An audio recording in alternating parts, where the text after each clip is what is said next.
बिस्मिल्लाहिर्रहमानिर्रहीम। अस्सलाम वालेकुम। इंसाफ न्यूज़ एजेंसी के न्यूज़ रूम में खुश आमदीद। आज की ब्रेकिंग न्यूज़ पर एक नज़र।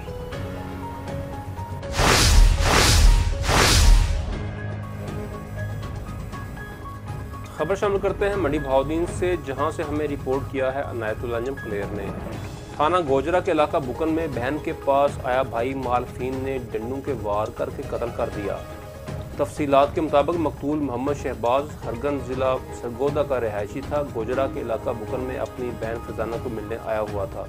मकतूल की हमशीरा के ससुराल की हमसायों से रंजिश थी। साबका रंजिश पर आमर शहबाज वगैरह ने डंडू सोटों के वार करके मोहम्मद शहबाज को कत्ल कर दिया। बाइक की जान बचाते हुए बहन फरजाना बीबी शदीद जख्मी हो गई। वाक़े की इतला मिलने पर SHO थाना गोजरा मौका पर पहुंच गए।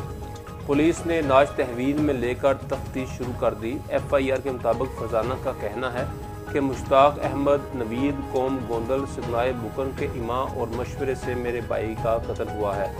मजरूब खातून फरजाना बीबी को रेस्क्यू 1112 के एहलकारों ने अस्पताल पहुँचाया।